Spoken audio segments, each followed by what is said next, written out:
Great Parents podcast. I am still Not Great Parent Molly, and This is still Not Great Parent Nathan. So not new year, new you. New year, same old you. It's a new year, still not great. Still not great. And okay with that still. Yeah, I think so. I'm still doing good at that. I think we agreed this year as part of, this is our New Year's resolution on this podcast. We're going to get through the opening not great part real quick. So Molly, real quick. Speed it up. What does it mean to be a not great parent? parent? All right, the world defines greatness for us as having all the things, all the experiences, all the money, all the success, all the skills, all the everything.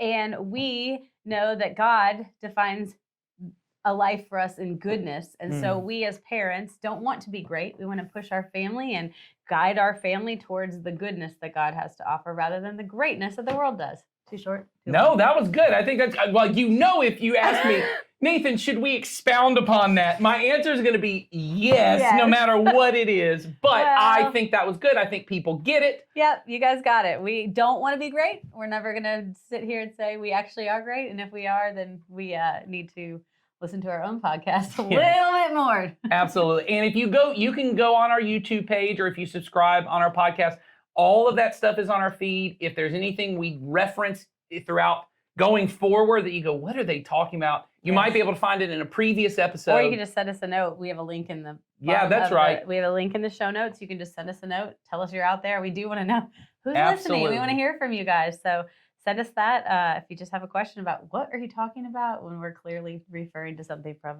June of last year. But we are trying to get more practical going forward for families, less conceptual. Right. My nature, as we did a whole thing as a staff last summer where we looked at, it's called thinking wavelengths. Oh, and you look at where you fit. And I fit on almost, I think I was the farthest to the right. You were the farthest on concept and conceptual and ideas thinking. And what if we... Yes, and very... the brainstormer. Very low on practicality. And so like to the point of like, I'll come to my wife regularly and be like, hey, I feel really convicted. And one time she just was like, so what are we going to have to do now? Like make our own shoes? Like, she was just like, because I live very much on the conceptual world, and it takes effort for me to get very practical. You live a little more in the middle. I'm in the middle, yes. So you can do a little bit of both. I can do a little bit of both. Sometimes I can be very, conceptual and things like that. And then I get to a point where I go, okay, I need some steps. That's right. Okay, I need some stuff. So we feel like maybe that's where you guys might be. And so we're going to lean into that a little bit because we've talked for a long time about what it means to not be great. So let's talk about how to get there. Let's talk about how to get to these patterns and rhythms of goodness in your family. Right. So to start, we're going to name this Family Matters. Yes. And in case you are like me, and immediately when you heard Molly just dropped her phone, and it like slapped me very hard on the knee. Sorry. It was aggressive. It was aggressive. It didn't just drop it, like threw it. It yeeted itself at me. But if you're like me when you hear Family Matters, and we had a long discussion about this, and you immediately start hearing that. We had a long discussion of multiple people making these sounds. Of the sounds of the Family Matters theme song. The problem is, that is the opening piano riff to the Family Matters theme song. But I started singing from that riff the Full House theme song of now I've forgotten that one. Whatever happened to predictability? And I started thinking of Mr. Belvedere. Yes. So we're all over the place. Anyway, we are focusing on Family Matters. Yes, because in particular, what we want to focus on really throughout the rest of this year is, and we've said this the whole time, that really it is the family, in particular parents in the life of a child, right, are the primary place where discipleship happens. And we're going to talk about this for those of you who are listening and are like, well, then what does the church do? It actually all kind of blends together. Right. But in particular, families, parents are the ones who have the most time. If you just look at sheer amount of time with their children, parents have the most. And so we wanted to start looking at what would it look like to structure your family life in such a way so that what is happening is discipleship to Jesus and not discipleship, as we say, to greatness. Right. Because it's easy to fall into discipleship to greatness. Yeah, it's the as we said at the end of the last year, 2 weeks ago, A long time ago. when we were talking about that, the world, the culture has a mold that it wants to put onto each one of us. And so it is easier to just fit into the mold that exists, no matter how much I'm not a sheeple person. Yes. Well, I mean, you think of it, go with the flow, blend in the Yes. crowd, all those different Yes. things. We as a culture say that's the way to be in some ways. That's right. And it's not to say, hey, because there's actually this other mold. I will call this the Dead Poet Society, oh Captain, my Captain mold. Oh my God. You know what I'm I know talking what you're about? talking This is an about, old reference, but there is nothing more conformist than saying you're a nonconformist. Oh yes, That movie is the most conformist movie. it totally is. That movie is a movie about, comes in first days ripping pages out of the textbook, carpe diem. Yes. Don't be like everyone else. And then, of course, what happens at the end of the movie? One person stands up and says, oh, Captain, my Captain. And so then they does all- the rest of the people. They drop like flies, don't They they? conform to that nonconformist. We as a society love the idea that we are nonconformists. Nonconformists are a form of conformists themselves. It's the idea that somehow I need to make up my mind for myself. And as Stanley Hauerwas, who's a professor that I love, he's at Duke University, he says the first job of every professor is to convince their students you don't have a mind worth making up. There you go. That you don't have a mind worth making up. Why are you making a mind? Am I trying to make your mind up? That's true. That's the world that we live in, is you should make up your own mind. We're not saying take off the mold and just live loosey-goosey. Mhm. We're saying put on the Jesus mold. Right, which is Right. clearly outlined for us. And Yeah. And it looks different in every generation. It looks different in every culture, right? But the overall shape of the life of Jesus is the same.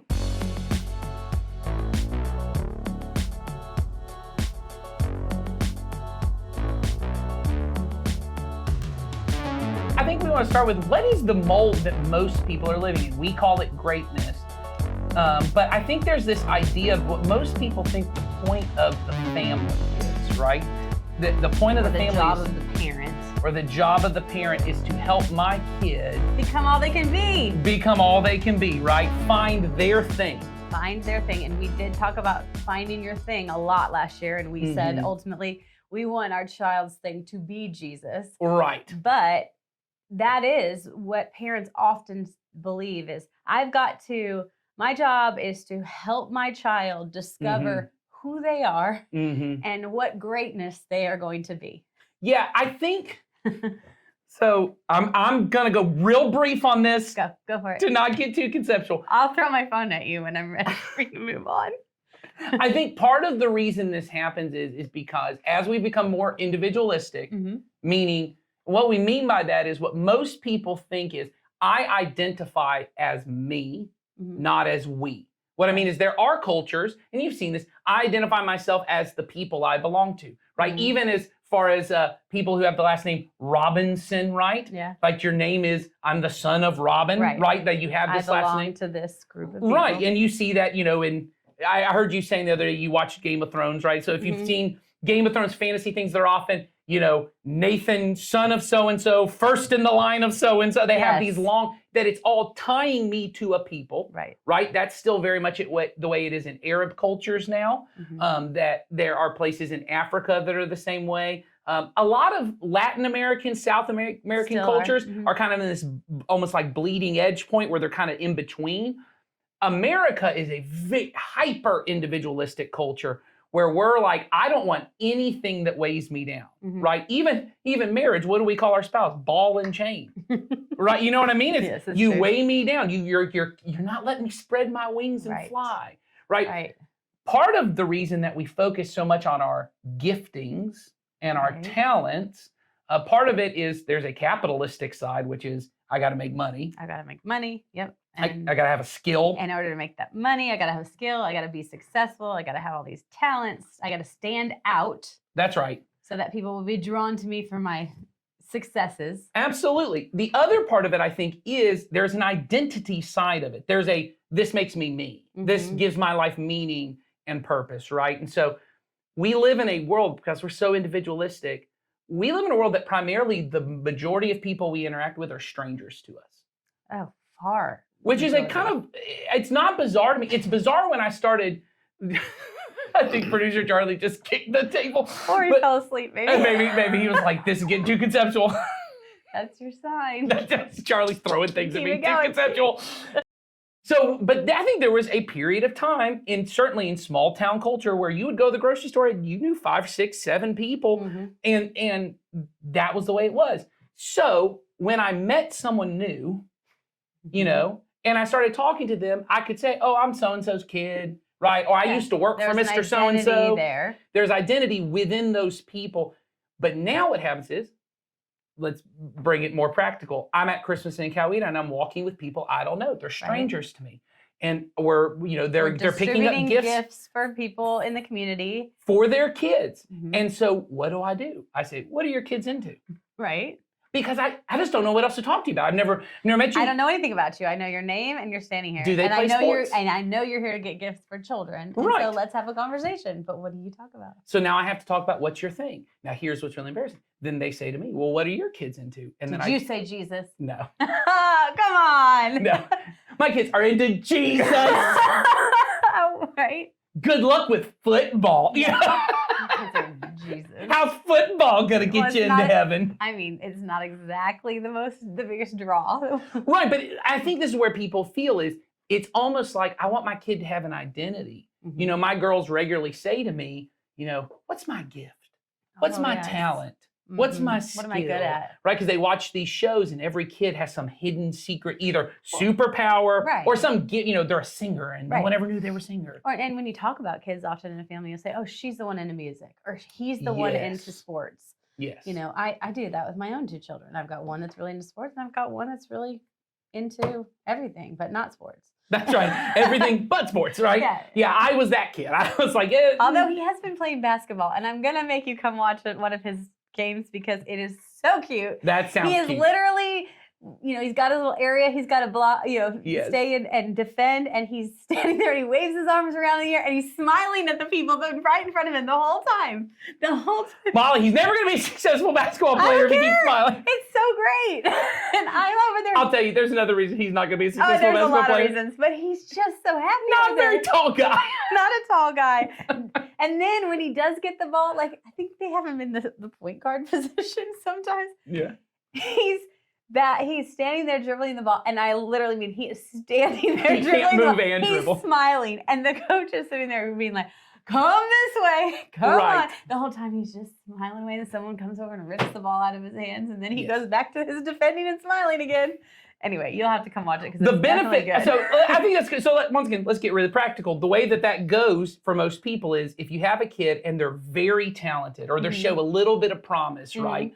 Or even if they're not doing well, eventually another parent will come and go, "Hey, if they're really into this, that if you want to help them, Yes. you should talk to this tutor. You should Mhm. talk to this, I don't know because even though I love NBA, I did not play a ton of basketball, but my brother was really into sports, so I know, they need a batting coach because Right. you don't just Yes. need your coach, you need a batting coach, And you a need pitching a pitching coach, you need, all these different things. You need a weight training guy, you need someone to help you do all these different things because if you want to help your kid, you got to help them develop this skill because they will not be competitive. Mhm.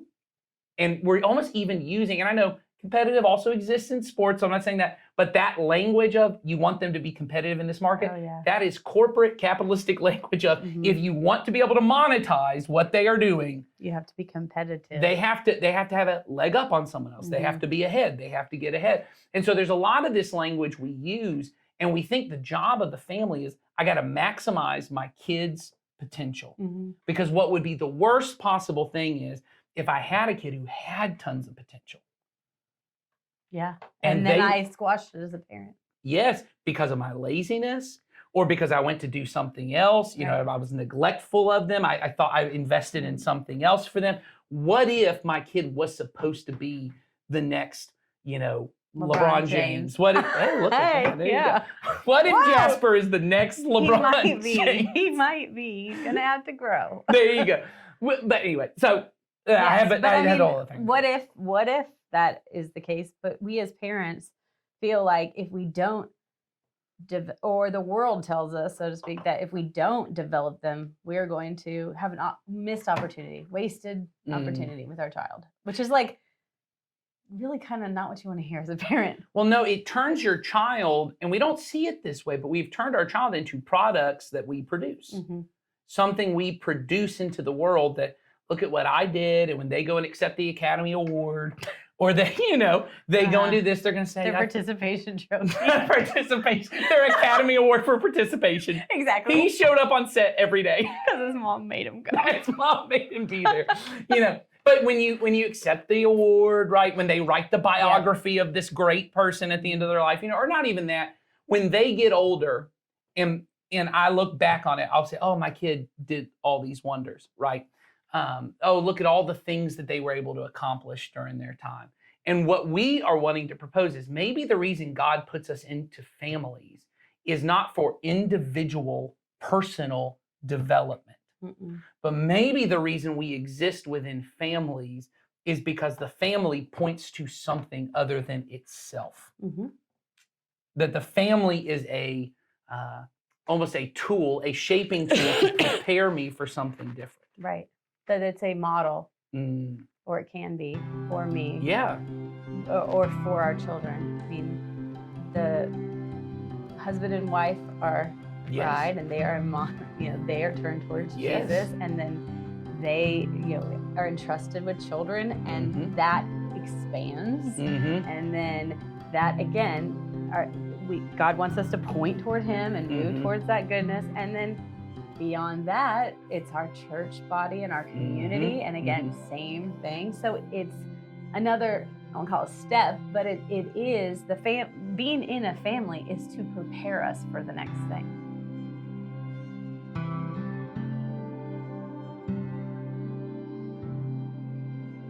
All right, so we know that the family is a model of the church, right? Yeah, I think when you look at, you've already kind of given this example, but I believe it's in Ephesians, Paul says that the relationship between a husband and a wife, right, is this mysterious model. The reason that God created marriage of a husband and a wife would be this model of the way that Christ lays down his life for the church. That's the point, is we are the bride of Christ, right? Jesus lays down his life for us.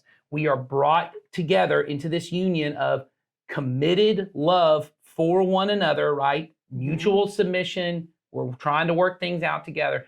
Children are then a byproduct of that marriage, right? And then therefore the family unit becomes a way for children in particular to begin to experience, what does love in a community centered around love? Centered around, and in our case, centered around God. Well, yes, if it's a Christian marriage, love. Christian home, it's all Yes. centered around the love of God. But what does it look like to exist in a community centered around love?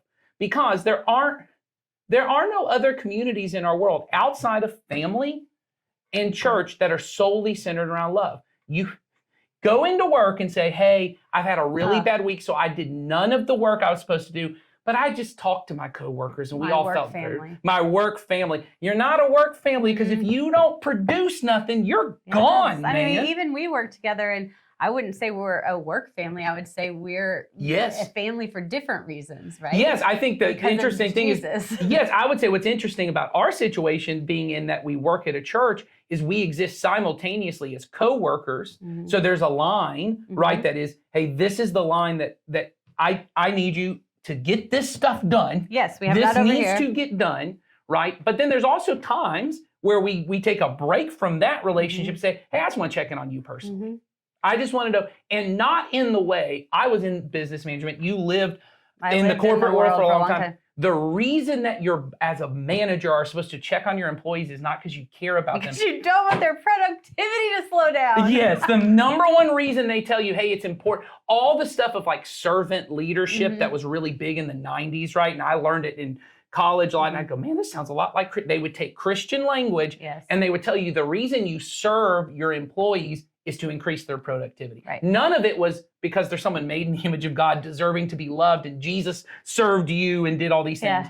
There are no communities outside the family and outside the church that are not just built around, hey, we're going to love one another. We're just here. And the whole purpose is, I need people to practice loving, because I can't just, I can say in my head I love someone, but unless I get practical Well, about it. we always hear love is not a feeling, it's action. That's right. So, as you've said, the family is meant to be this model for our children. I'm talking about from our children's perspective.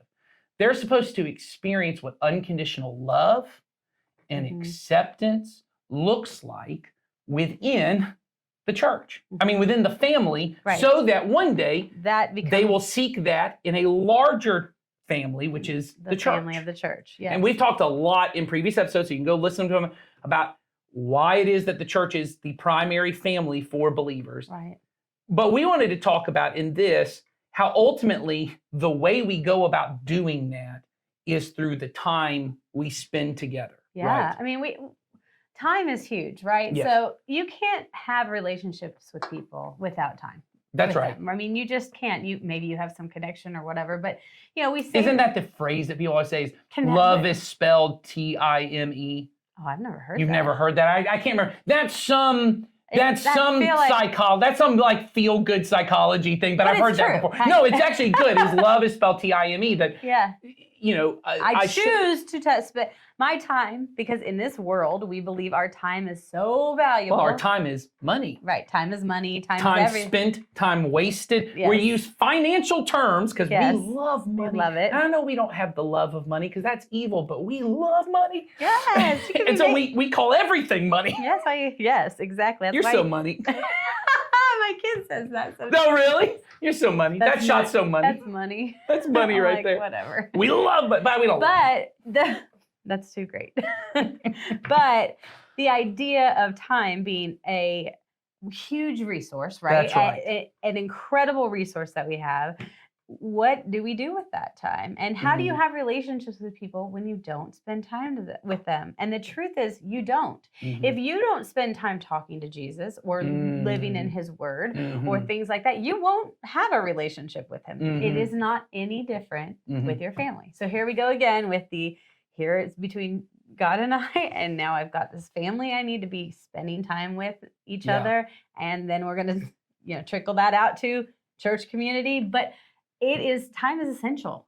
And I think in particular, this is the part that we want to kind of shift because I don't think anyone listening disagrees with anything we just said. I think that everyone gets it. If you love someone, you got to spend time with them, you got to X, Y, Z. I think the hard part that we are going to make the shift for is we are talking about your family as a whole being together, not mom is with this kid, dad Right. is with this kid. And there's some tie with everybody in the family has been connected to somebody else in the family. We are not saying that. We're saying there is an important piece of we as a family care about each other because we are a family and not for the purpose. And this is the part that I think is difficult for me with 4 children in my home, not for the purpose so that when my daughters grow up, they all want to spend time with one another. I hope they do. Yeah. I hope when they're adults, even after I'm dead and gone, they still love each other and want to get together for holidays. Right. That may not happen. No. And there's really no way I can make that happen. Mm-mm. No matter how much quality, in fact, they may so much hate the quality time we spend that they go, because of that game night. Remember that game night? Well, you loved some game nights growing up, right? Yeah, exactly. Because of that, we'll never spend time together. But the reason I want them to is because one of the purposes that God puts us in families is once again for the purpose of the family. It's for me as the individual to learn I belong to these people, Right. not these people have to do something for me. Mhm. And so what often happens, and I see this a lot in families, it's been growing this way for a long time, but I feel like it's almost at a height now, that what most families do, if you look at the family schedule, it is not centered around when can we as a family be together. It's how can we fit little points of connection in as I'm taking this individual kid to their activity and this Yes. kid to their activity and this. And I, as the parent, am connecting with this kid in the car as we Which go. is great. Which is all good, and I'm not taking any of that away. What I'm saying is there is no time for that kid. What that kid's experience of life is, what's important is I get to have a relationship with my mom or dad while I go and do my individual thing, learn my skill, develop myself as a person. And it doesn't matter that I never sat down for dinner and had to learn how to put up with my annoying brother kicking me under the table and deal with that. Or we're all going to sit down and watch TV together because I'm so exhausted when I get home. I just want to go turn the TV on in my room, watch the show I like, not share the remote. I Mhm. mean, how many great moments in your house growing up were fighting over the remote? Oh, a lot. A lot. I'm fighting over, are we going to watch Family Matters or Full House? I was always a Family Matters or Mr. guy. Belvedere. Or Mr. Belvedere. But you know what am I making sense Oh, on yeah, that? absolutely. I mean, just being, it's sort of like the same thing of playing outside. You go outside and yes. the kids imagine and create these situations and scenarios. And that's so essential and so important that that's happening. So is just that downtime. You're all around each other without other distractions. And it might not be built on some activity or experience or whatever. It's just time that's dedicated to being around each other. It makes total sense to me. I also have somebody I know in my life, and they have 3 children, and both of the older children are very involved in sports. And so what's happened in their family is the one child is going 15 different directions to all their sporting events with one parent. The other child is going 15 directions this way, and the third child, she doesn't have a thing. And she's dying for either a thing or a time with them. She just wants time with them. She's tried a lot of things. Connection. She's tried a lot of things, and she doesn't want any of them because what she really wants is to be all around each other. That's right. And they're figuring out, how do we now focus on this as a family? That's right. And it comes down to those times when they're just hanging around at the house together, the very few that they have, that's when it is her thing.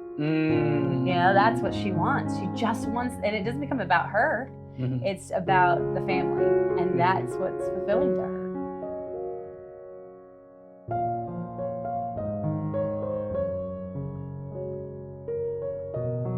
I would say what we're looking for, once again, to get very practical, the idea is ultimately you need to have time regularly. And depending on the age of your kid, the younger they are, the more frequent that regularity needs to be, right? I'll say this, deviceless, complete, I was trying to think of a very clever way to say this. Everybody's just turned inward toward each other. That's a good way to say it. A time where we're all doing the same activity together without a device. So this includes, and this is why we actually started the Family Movie Night podcast, because when I started talking to Sawyer and Donnie about it, both of them said there aren't any parents are going to want to watch TV shows because they're quicker and they're shorter. That's what everyone's doing. And I said, but don't you think it is so critical in this age where we can't get many families to sit around a table and have a meal together? If they could all just decide we're all going to turn off, not the TV in the kids' room, not the tablet while they're sitting there and watching a show. It's we all sit and watch the same movie, laugh at the same jokes, learn the same lesson, whatever the thing is, right? Cry at the same moment. There's a moment of connection that happens when we're all doing the same activity.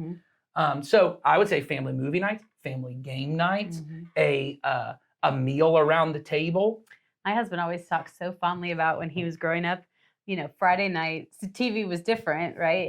It was less streaming and things like that. So if you missed it at a certain time, you missed it, or you had to, record it or whatever. Yes. And every Friday night, it was pizza, picnic on the living room floor with a TV show, and then if there was time, they might play a game. But that was it. And it was the one night a week they got Coke.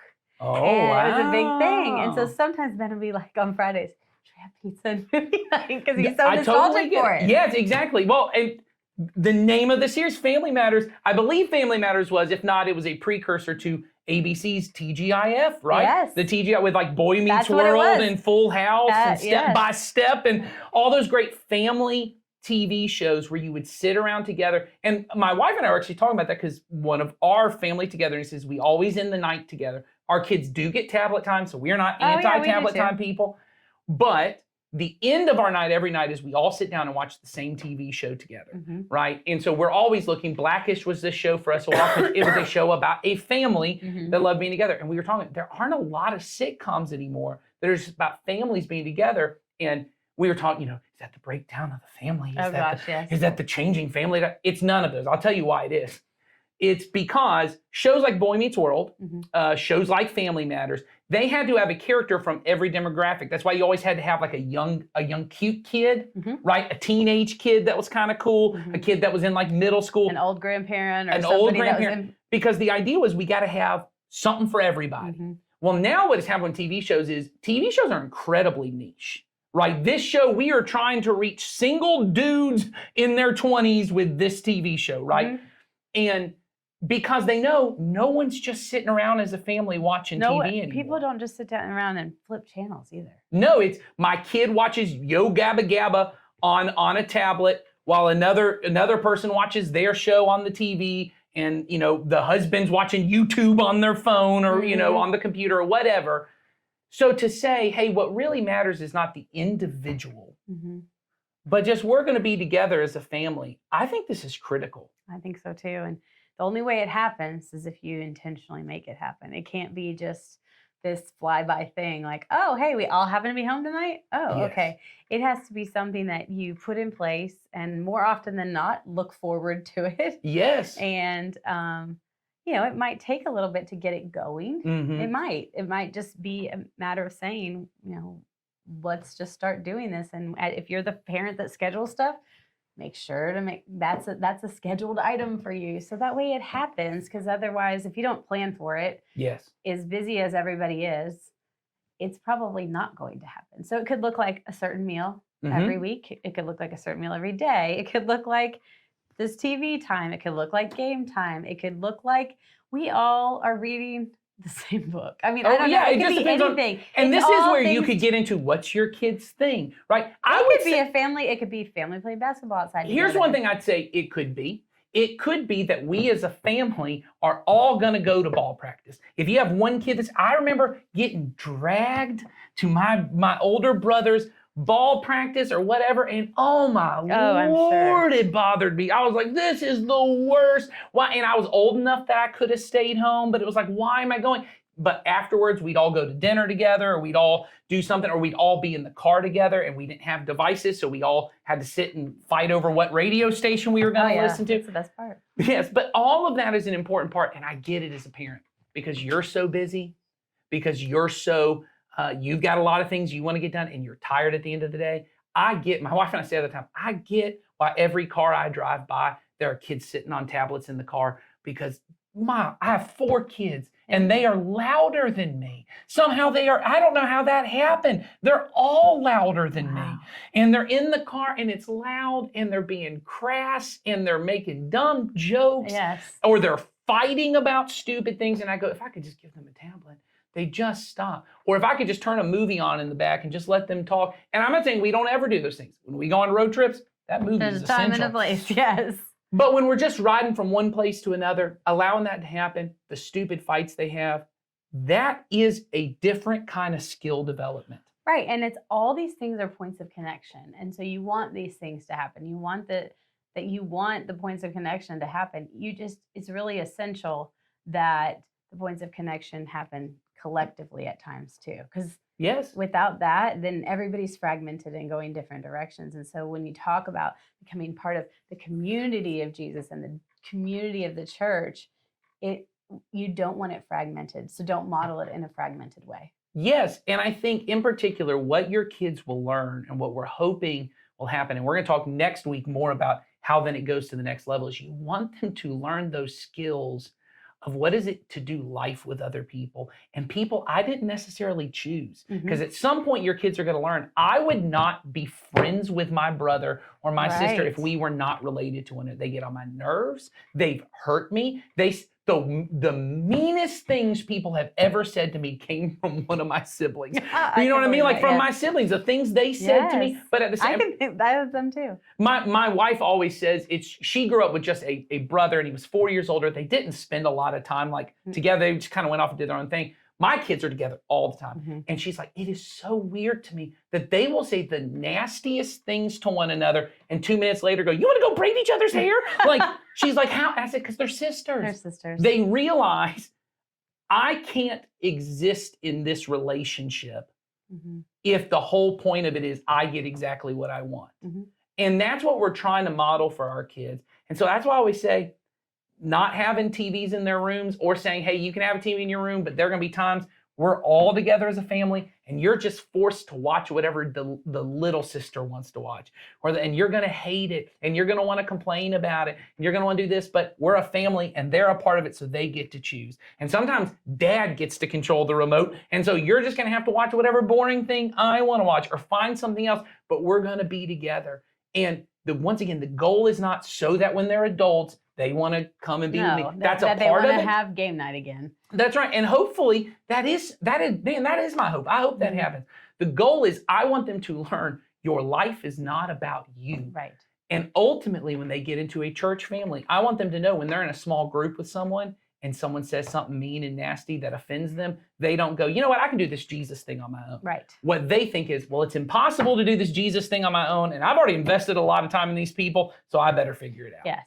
We better work that out. Because otherwise I'm going to have to figure it out somewhere else. And I'm going to make that choice to love that person and figure it out.